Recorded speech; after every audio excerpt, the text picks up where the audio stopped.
susitikimai, kai vaikas pastatomas į vidurį ir iš jo visi tyčiojasi. Ir va tai yra tokia pamoka, va dabar kaip tu jautiesi, va ką tu tada galėtum atsikirsti.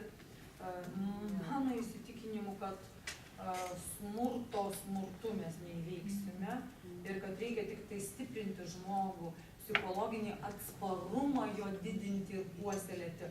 O psichologinis atsparumas ugdomas ne tik per stresinės situacijas, bet dar ir per tas situacijas, kai man yra gerai, kai aš išgyvenu sėkmę, kai aš save vertinu, kai aš save gerbiu.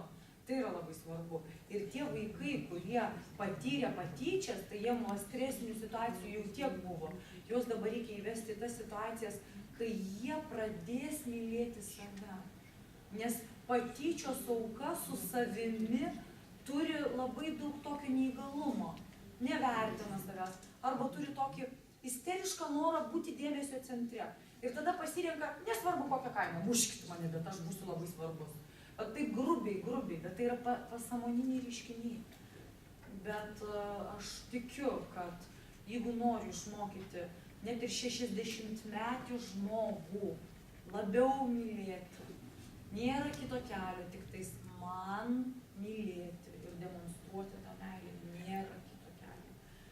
Ir aš sutinku vaikų, kurie yra tiesiog suklaidinti. Maži, bet jie tik suklaidinti, va tik atstatyti viską, tik reabilituoti tą jų tikrąją tarsi esmę, nepridirbti, tik atitraukti rankas nuo vaikų.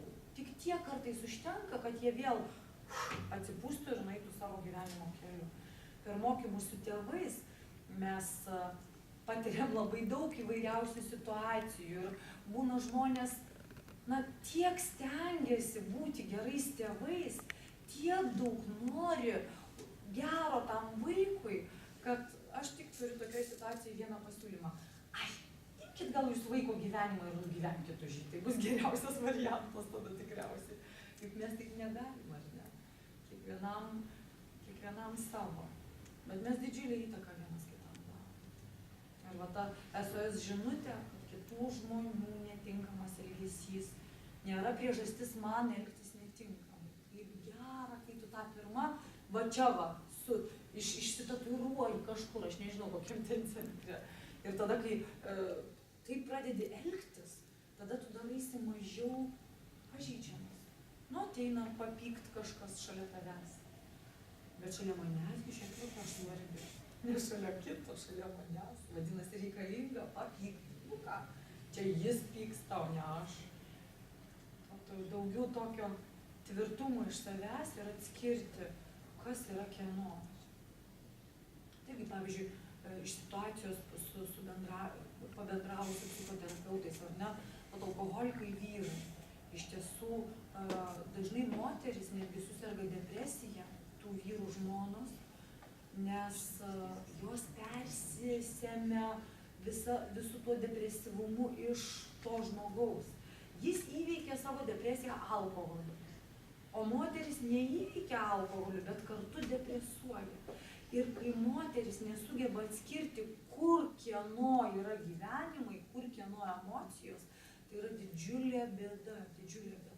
Ir tokiom moterim reikia pagalbos, ne kažką ten daryti, kažkas stengtis vyrui tą padaryti, pradėti kuo greičiau gyventi savo gyvenimą, rūpintis žmogumi, bet atrasti savo gyvenimo ašį, ją vėl susigrąžinti atgal. Ir ką pasakoja savipagalbos grupių nariai, jie liaujasi gerti, vyrai pavyzdžiui, o žmonos nepasikeičia, moteris nepasikeičia.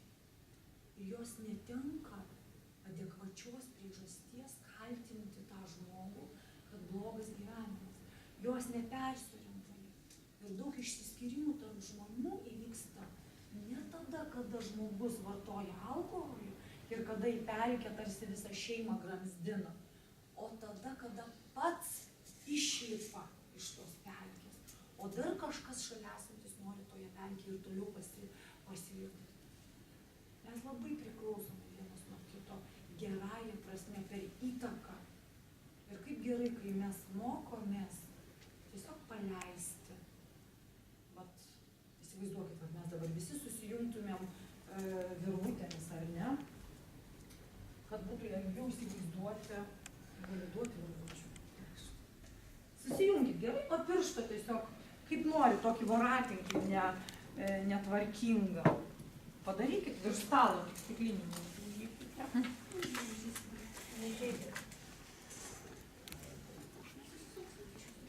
Pabaiga geras.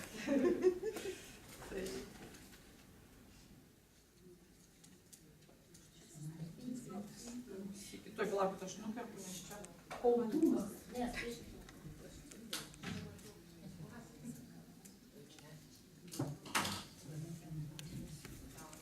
Taip, sudėtingesnį voratinklį padaryti. Taip paprastai. Dar vieną ratuką padaryti.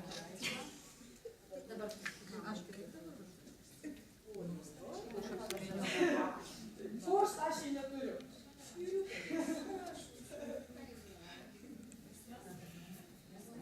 Vantašiai stebuklingos. Gerai. O kodėl? Iš ten Va, pasižiūrėkite, va ten geras voratinklis, tikrai va taip mes esam susiję. Va čia irgi va taip esam, čia dar toksai kuklutis. Besitelkiančios bendruomenės, va čia irgi toksai geras voratinklis.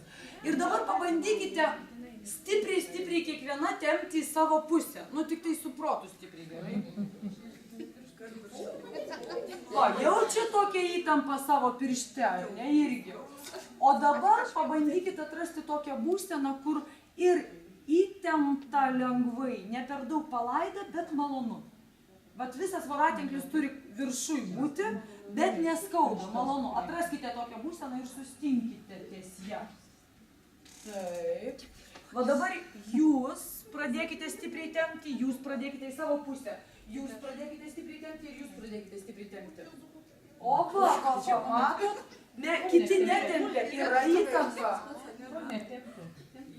O dabar jūs paleiskit ir jūs paleiskit. Atviniokit pirštą, jūs tai tempkit toliau, paleiskit. Jūs irgi paleiskit ir jūs paleiskit savo voratinklį. Ir jūs, aha, paleidot jau, gerai. Va, pažiūrėkit, kas atsitiko. Ačiū labai. Kas atsitiko su voratinkliu? Įsivaizduojat, vienas gali per daug stipriai tempti, kitas sako, ai, darykit ką norit, ar ne? Va, kaip mes esam labai visi susiję. Gerai, tai mes turime auksinės 5 minutės ir specialistai, kurie darbuojasi su žmonėmis, ką sako? Reikia pabaigti susitikimą taip, kad taip patiktų žmonėm, kad jie norėtų dar. Tai kviečiu ant mūsų scenos visus į tą mūsų bendrą ratą tokį ovalų, gerai? Jau paskutinį kartą iš čia šiandien stojate. Po tokių spektaklių, ką vaidino, tai čia dabar bus nieko tokio nereikės labai daug daryti. Antonimo. Įgarsintos iš šono. Taip, tai prašom. Va, žiūrėkit, va taip netyčia užakcentavus vieną dalyką, vadinsta pravardės. Tai tarp mūsų suaugusių žmonių viskas tvarkoja, ar ne? Mes galim susidraugauti ir tikrai verta paklausti, ar nieko tokio, kad mes čia dabar tave bitutę vadinam, ar ne? Bet vaikai gali būti jautresni. Taip, o mūsų dabar, jūs irgi galite stovėti, Daina, čia. Mūsų kokia užduotis? Ne, tai kurią norim pusę? Aha, va taip, va į šitą pusę, gerai? Ne. Aš tik jums sakysiu, va sakykime į šitą pusę. Aš turiu šalia esančiam žmogui pasakyti, man tu kaip šviesos spindulėlis šiame pasaulyje. A, jūs dabar kitą? Man tu tikrai kaip Saulytė. Man tu kaip. Ne to patį. Ne to patį, jūs ką?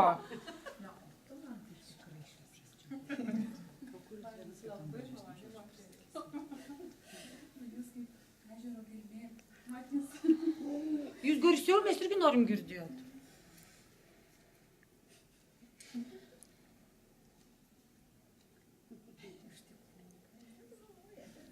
Pati jauniausiai, pati gražiausiai mūsų atstovė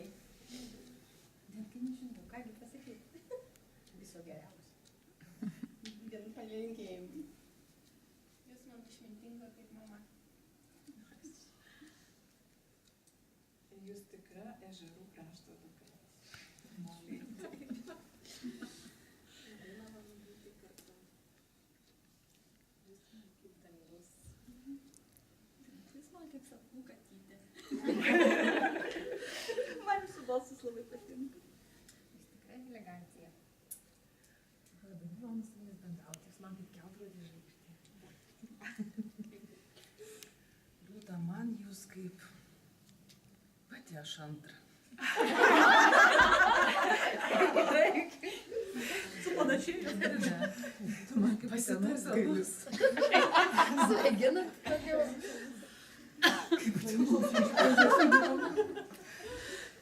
Man tokia saldi kaip medus.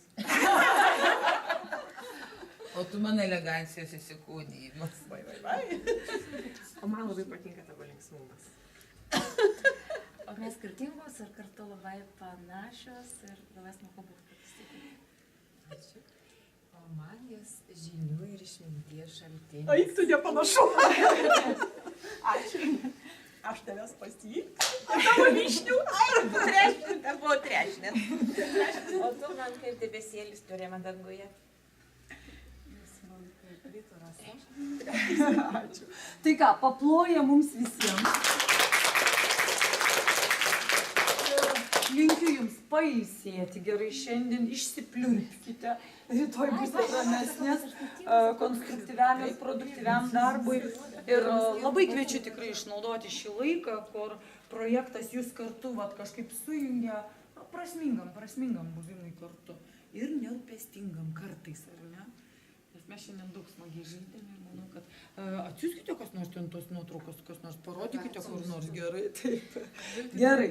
Tai ką, viskas, galime baigti Paskutinis mūsų šiandien darbą. klausimas. Jūs pagal zodiaką kas? Aš jautis pagal Saulę, ožiaragis pagal ascendentą ir ožka pagal metus. Tai kaip čia suprasti? O pagal mėnulį? Kaip? O pagal mėnulį? Pagal mėnulį nežinau. Va, trečias taškas, 3 turi būti. O tikrai nežinau pagal mėnulį. Aš žinau, kai aš gimiau, kur buvo mano mėnulis, yra irgi. Tik dabar mintinai nemoku. Bet čia pagal tą žiūri? Mėnulį, ar ne? Nežinau. Astrologija nelabai. Nu, žodžiu, karvė, bet kokia. Gerai. Ačiū. Ačiū. Tai iki visiems ir geros vasaros ir kur nors pasimatysim. Gerai jums gyvenime.